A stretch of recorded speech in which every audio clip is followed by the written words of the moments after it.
Tinapay mula sa langit. A daily morning devotion with CRC family.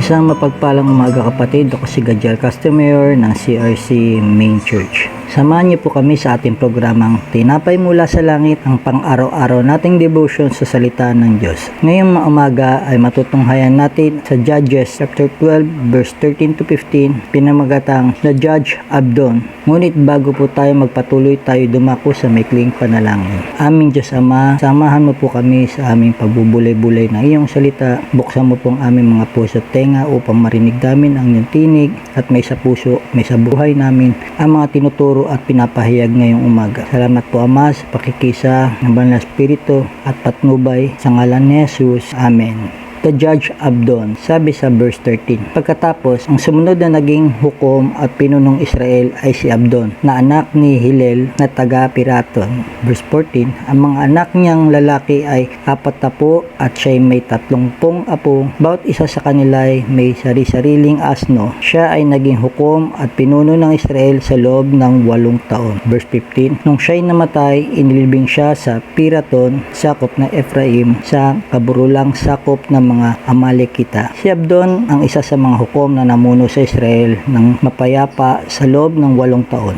At binanggit o pinakita dito kung gaano kalaki ang kanyang pamilya at ang kanilang kayamanan. Ang pagkakaroon ng asno ay hindi lang simpleng transportasyon, ngunit simbolo ng karangyaan, mataas na estado sa lipunan at pamumuno. Si Abdon ay kabilang sa tinatawag na mga minor na hukom. Ang kanyang panahon ay hindi nakapagtala ng digmaan, kundi isang mapayapang pamamahala na kaloob ng Diyos, katatagan at kasaganaan. Ang kanyang mga anak at apo ay pinaniniwala ang katuwang niya sa paglilitis at pamamahala sa iba't ibang rehiyon, kung kaya't naging epektibo ang pamamahala niya sa loob ng 8 taon. Ang kawalan ng mga record tungkol sa digmaan ay nagpapahiwatig na ginamit ni Abdon ang kanyang karunungan at kayamanan upang mapatatili ang kaayusan at mapayapang pamumuhay ng mga Israelita. Ang mga magkakasunod na pamumuno nila, Ibzan, Elon at Abdon ay nagsilbing panahon ng kapahingahan para sa bansang Israel bago sila muling dumanas ng pagsupil mula sa mga Pilisteo. Ang paglalapat ng mga talatang ito sa modernong buhay ay nagbibigay ng 3 praktikal na pag-aaral.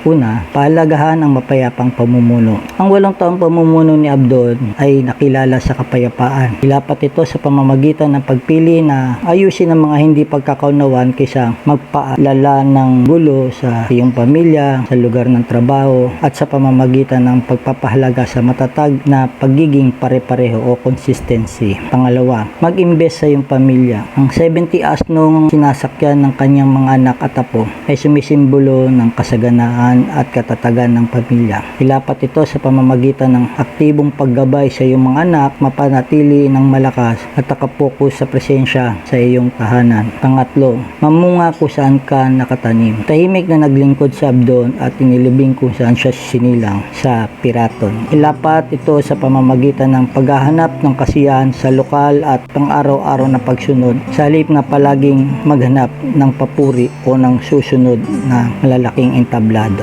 Bilang sa ating pagtatapos, tayo'y muling manalangin. Aming Diyos Ama, batid mo ang aming nasa puso. Alam mo kung kami ay balisa o nag-aalala sa mga panahong ito. Alam mo ang mga sitwasyon namin. Kailangan namin malaman kung kami ba'y naayon sa iyong kalooban. Magsalita ka sa aming puso, Panginoon. Pakita mo sa amin kung ano ang pinapagawa mo, kung saan kami pupunta. Palakasin mo ang aming mga pananampalataya. Linisin mo ang aming mga tainga at gawing malakas ang iyong tinig upang ikaw ang aming marinig. Nawa Lord, lahat ng aming natutunan tungkol kay Abdon, ang pagiging mapayapa, nawa ganun din kami, maging peacemaker kami Lord sa bawat isa namin nasasalamuha, at ang iyong patuloy na Banal na Espiritu siya manguna at maglukob sa amin sa lahat ng aming gagawin. Kami maging ehemplo bilang anak mo. Nawa o Diyos, lahat ng itong aming narinig kay Abdon, ang aming natutunan, kanyang aral, ay magamit namin sa pang-araw-araw. Ito pong aming samot dalangin sa ngalan ng inyong anak na si Jesus. Amen. Maraming salamat po sa inyong pakikibagay sa ating programa. Lagi po natin pagnilayan ang salita ng Diyos mula sa ating puso dahil sa lubos ang magiging kaunawaan natin nito. Muli po ninyo kaming samahan bukas sa pagninilay ng kanyang mga salita dito sa programang Tinapay Mula sa Langit. Malaya po ninyong i-share ang video nito upang kayo rin ay naging pagpapala sa iba. Pagpalain po tayo lahat ng ating Panginoon. Magandang umaga po. God bless.